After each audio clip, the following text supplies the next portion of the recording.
All right, March 7th, we're up in the top on phase 1. So here's what we've got.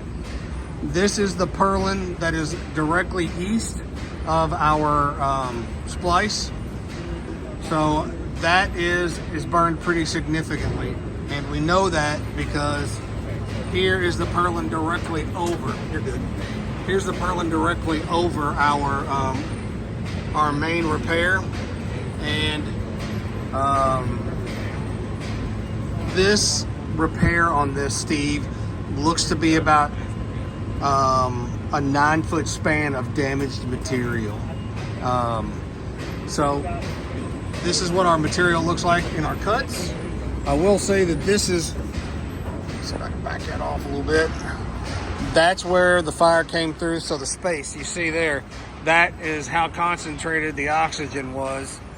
And so this is also part of our repair also.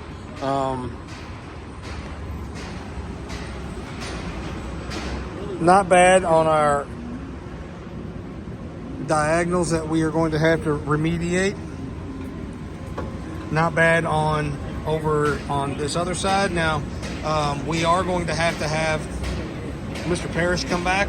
We're going to put a string line on this because when we freed this up today, we had a shift of about, what would you say the pucker factor was today when that shifted and popped? Oh, I was shaking. Yep. Okay. So we had about a 7 on the pucker factor.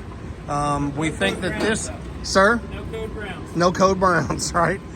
This side right here, we think shifted about 1.25 inches down, or this shifted 1.25 inches up. So we're gonna put a string line on this. We're gonna bring the shoring guys back, and we're gonna make our adjustments either on the east or the west shoring towers and get us back into a plane.